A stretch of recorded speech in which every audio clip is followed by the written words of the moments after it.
Good morning. Welcome to another episode of the Focus Daily Show.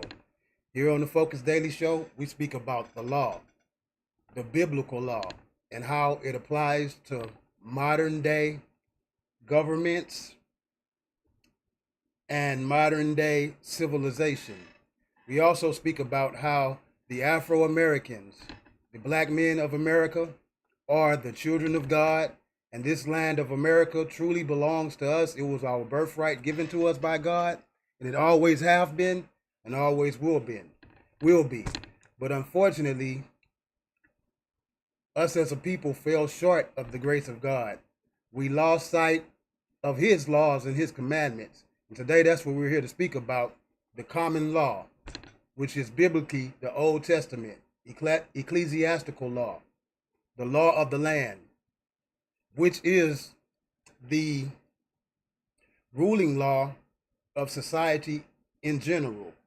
We spoke about the PL 97 280, a law that was passed that pretty much states that the common law of the land is biblical authority.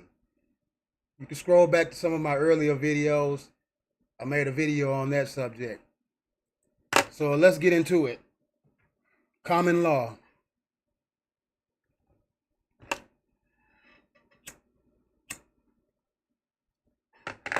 Let's go. We're going to begin the show with a little bit of the Black's Law Dictionary, 4th edition.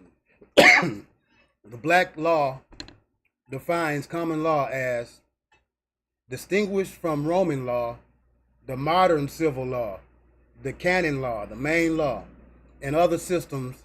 The common law is that body of law and juristic theory which was originated, developed, and formulated, and is administered in England. Now, we have to keep in mind who put these books, who translated these books, I should say. And when they say England, they mean the ruling class. And at the time, well, previously, before the takeover and the invasion of foreigners, us as Afro Americans were the ruling class. We were the kings and judges that the Bible speaks of. Let's continue. And as obtained amongst Nost of the states and people of Anglo-Saxon stock. So, no, we're not Anglo-Saxon, but the law applies to them as well as us. They just, let's just say, deleted us out the picture in order to take our position and place themselves as that ruling class. As distinguished from law created by enactments of legislature, the common law compromises the body of those principles and rule of action relating to the government and security of persons and property, which derive from their authority solely from usage and customs of immemorial antiquity. Immemorial antiquity is like a dream world that they crafted or casted against the people. Due to their usage of the land and their ability to use the land which was given to them by us as a people, they considered themselves to be the ruling class through a custom of immemorial antiquity. Immemorial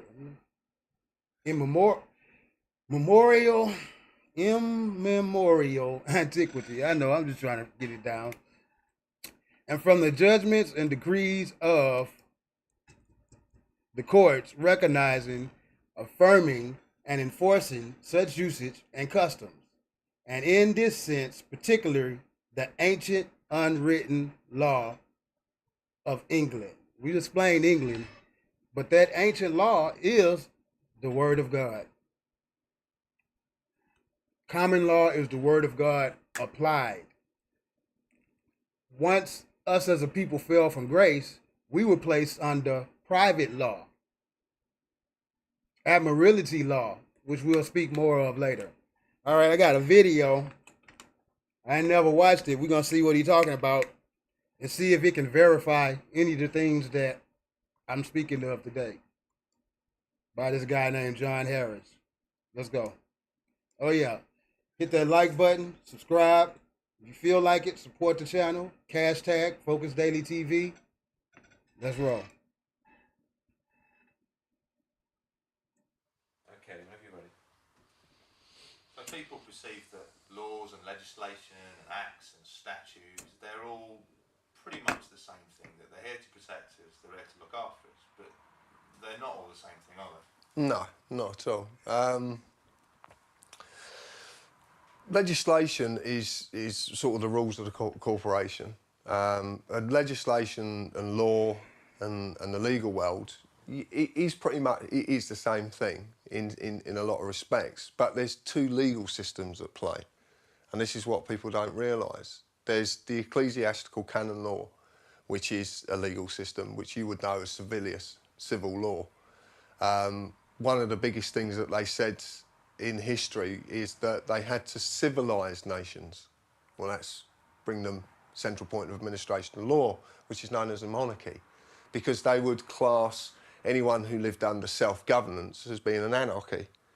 And it's where the word anarchy has actually been corrupted quite badly. See, in a certain way, he's describing the word of God and his law, but he's still describing it from their perspective. We just have to learn how to pay attention and grasp the big picture. Think of it in God's way.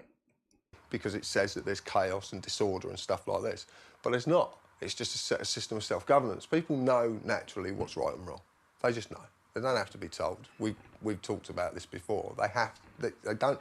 But if you are going to control things for a specific purpose, then you have to have a central point of administration of law. This is where the word monarchy comes from. If you go outside and ask anybody what monarchy means, they'll say king and queen. They don't know what the word means. They don't really appreciate it. So what they devised was two legal systems. There's a common law legal system and there's an ecclesiastical canon law system, civil system. The common law legal system is there to protect the members of the club. And you have to know what to say and when to say it and how to conduct yourself. So once again, when we were reading the Black Law Dictionary, I stated how they wrote it in a way that applies to them and placing themselves as that monarchy.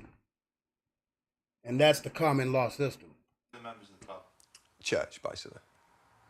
That's basically who the club is, the club.